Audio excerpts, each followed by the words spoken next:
बड़ी खबर बता दूं, शीतल जी कह रहे हैं ये दरअसल सांगठनिक क्षमता का परिणाम अभी दिखाई दे रहा है जो आप टेली में देख रहे हैं। तो फिर सांगठनिक क्षमता तो निश्चित तौर पर यही, सुकेश अगर बात करें, बीजेपी संगठन की शक्ति पर जीती, संगठन और प्रबंधन और अगर कांग्रेस हार रही है तो वो चीजें फिर जो सामने आती हैं छन छन कर, वो सही साबित हुई कि कांग्रेस का संगठन जीरो है बिहार में। तो बताइए, ब्लड विजन के साथ अगर आप कुछ भी देखना चाहेंगे तो नहीं देख सकते।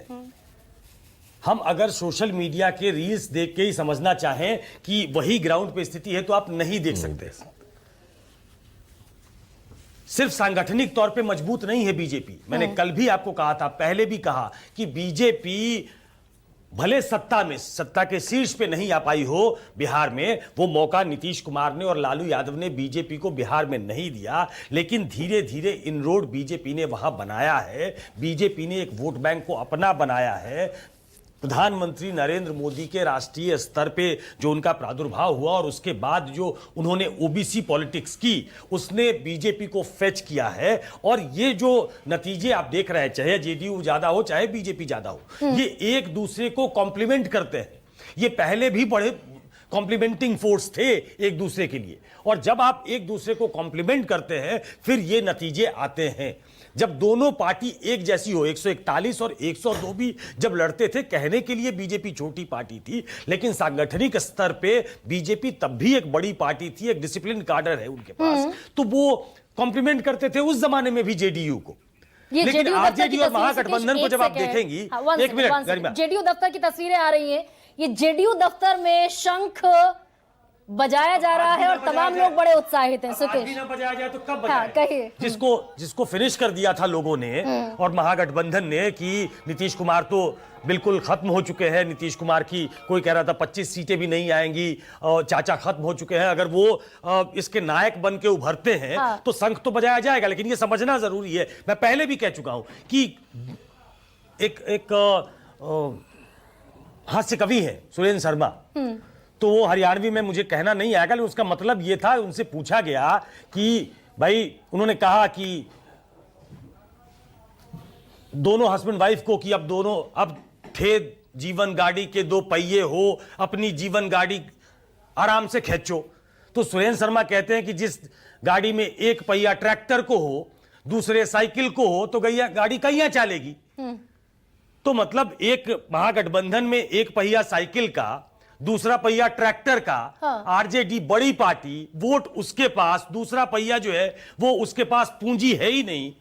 एक दूसरे को कॉम्प्लीमेंट करने के लिए वोट होने चाहिए। तो आप ये कह रहे हैं कि पिछली बार जो आरजेडी की 75 सीटें थी वो तुक्के की सीटें थी, या फिर उसमें चिराग पासवान बड़ा फैक्टर थे, वो उसका अपना ग्राउंड नहीं था? आप ये कह रहे हैं आरजेडी के पास तो पूंजी है। तो फिर आरजेडी टेली पर 35 सीटों पर सिमटती हुई क्यों दिखाई दे रही? बिल्कुल इसलिए दिखाई दे रही है कि 2010 भी देख लीजिए, तो वो 22 नहीं आ पाए थे। तो एक वोट परसेंटेज आपके पास है, लेकिन चुनाव जो है वो फ्रेम में आने के लिए, कॉन्टेस्ट में आने के लिए, और जो दूसरा दल है या गठबंधन है उसके पास अगर 42, 43, 44, 45% वोट है, आपके पास अगर 30, 31, 32% वोट है, तो आपको उसमें जोड़ना पड़ेगा। और वो जोड़ता कौन है? बीजेपी के लिए जेडीयू जोड़ती है, जेडीयू के लिए बीजेपी जोड़ती है। इस केस में क्या है, लेफ्ट ने कुछ हद तक मदद की सर्टेन सीट्स पे की होगी, क्योंकि उनका कार्डर वोट है और वोट आरजेडी के पास है।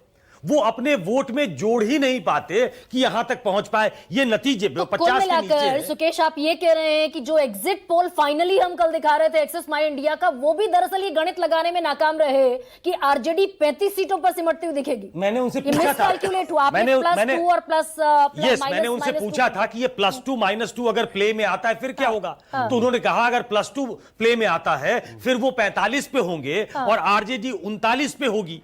6% का difference is a huge difference. एक सेकंड, उसको समझना जरूरी है। ये दरअसल तस्वीरें लगनी शुरू हो गई, ये पोस्टर्स लगने शुरू हो गए। 2025 के भी नायक होंगे नीतीश, और लड्डू दिखाई दे रहे हैं आपको। हालांकि कल से खबरें भी चल रही थी कि मोकामा में तो बाकायदा अनंत सिंह जेल से सारी चीजें सब डायरेक्ट कर रहे हैं, वहां रसगुल्ले बन रहे हैं, अनंत सिंह अपनी सीट निकाल ले जाएंगे, इस बारे में वो बहुत कॉन्फिडेंट जेल में बैठकर भी है। ये तस्वीरें भी दिखाई दे रही हैं। और अभी बड़ी खबर यह है कि आरजेडी 35 पर, एलजेपी आप 22 पर। एलजेपीआर यानी चिराग पासवान की पार्टी बेहतर करती हुई दिखाई दे रही है। और अभी जिस वक्त मैं आपसे बात कर रही हूं 243 सीटों पर रुझान अब सामने है।